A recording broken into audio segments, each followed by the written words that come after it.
La filière du nautisme compte pas moins de 1800 entreprises en Occitanie. L'Hérault est l'un des départements les plus dynamiques en la matière. Pour preuve, cette voilerie située ici à Moguio, son directeur vient tout juste de rentrer du Salon nautique de Paris. On va en parler dans un instant. Mais tout d'abord, direction la Grande Motte à la découverte d'un chantier naval haut de gamme. Il produit des catamarans de luxe, un sujet signé Laurent Baumel et Cédric Météron.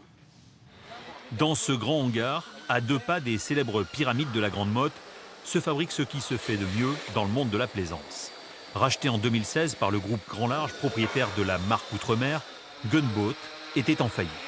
Xavier Desmarais casse la tirelire pour rapatrier le chantier américain, là où sont fabriqués les Outre-mer, l'une des marques phares du groupe Grand Large. 2 chantiers, proches physiquement, mais où l'on met en œuvre des techniques très différentes. Et ici, le carbone est roi. C'est des techniques qu'on maîtrisait, mais qu'on a portées un cran plus loin. Par exemple, chez Outre-mer, on utilisait déjà le carbone pour des cloisons, certaines parties, pour gagner du poids. Et là, simplement, on l'utilise partout.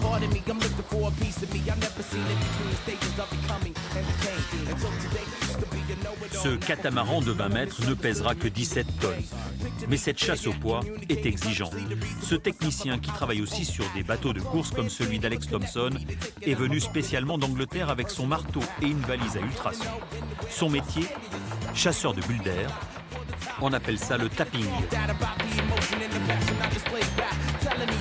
Les bateaux aujourd'hui sont construits en sandwich, en carbone et en mousse.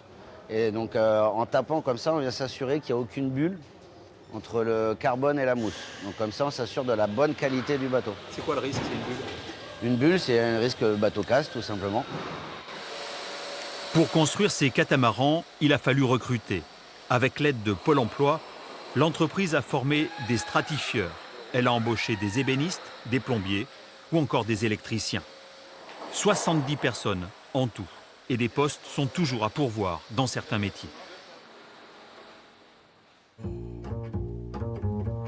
Sous le même toit, un peu à l'écart, le bureau d'études. C'est là où naissent les bateaux. Il y a une réalité, c'est le temps de développement des outillages et le temps de fabrication des outillages. Et s'il n'y a pas d'outillage, il n'y a pas de bateau en construction. Donc ce temps il est incompressible. Mais en général, entre 1 an et demi et pour les bateaux les plus courts et 2 ans, 3 ans, c'est les projets les plus longs. Fleurons du groupe, 2 gunboats ont déjà été vendus et livrés. Un marché de niche, mais qui, 12 ans après le rachat du chantier Outre-mer, créé par Gérard Danson, prouve que le choix était le bon.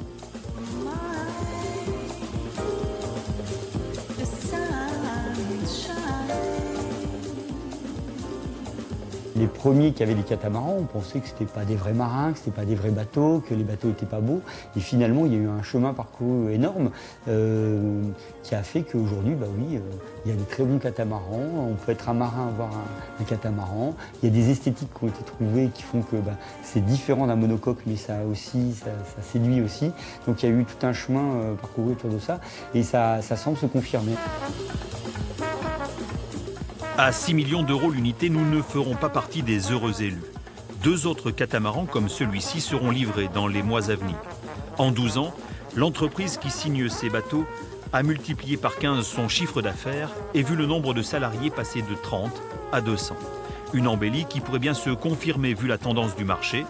En 2019, pour la première fois, les ventes de catamarans ont dégagé plus de valeur que celui des monocoques dans le monde. Voilà pour ce fleuron de l'industrie nautique. Je vous propose maintenant de retrouver Bernard Malaret. Bonjour. Bonjour Sybelle. Alors, vous revenez tout juste du Salon nautique de Paris. Est-ce que vous en avez profité pour enregistrer de nombreuses commandes? Alors oui, le Salon nautique de Paris, c'est un moment très important. D'abord parce que c'est on va dire un rendez-vous national. C'est le grand salon français dans la capitale, à Paris. Et il est très bien situé, ce salon, parce qu'il est à une date, le mois de décembre. Je dirais que ça provoque des ventes et ça laisse le temps à tous les professionnels, chantiers, équipementiers, des gens comme nous, de traiter les commandes avant la saison. Et je dirais que c'est excellent parce que ça permet de régler un des problèmes de la plaisance qui est la saisonnalité.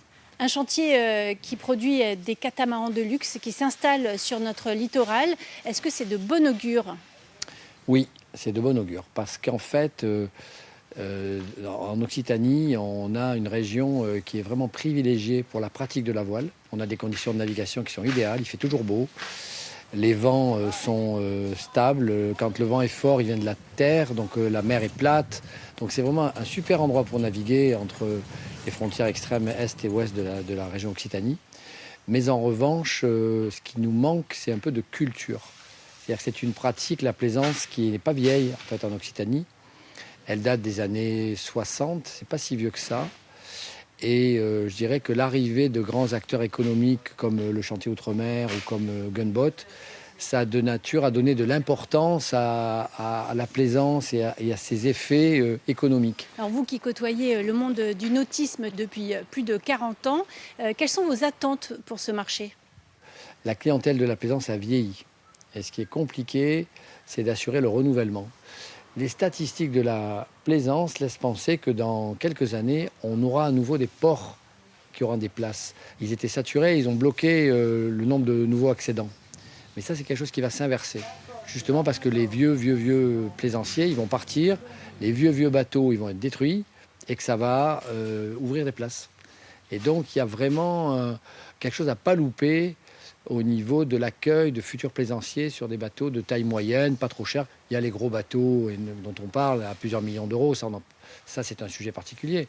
Mais aujourd'hui, pour des sommes assez raisonnables, vous achetez des bateaux d'occasion entre 8 et 10 mètres qui sont vraiment le prix d'une petite voiture. Hein. Donc c'est pas si compliqué que ça. Et je pense qu'on n'informe pas assez les gens de cette réalité-là. 4 millions de plaisanciers en France, avec ses 215 km de côte et ses 70 ports de plaisance. L'Occitanie a toutes les cartes en main pour développer son industrie et sa culture nautique.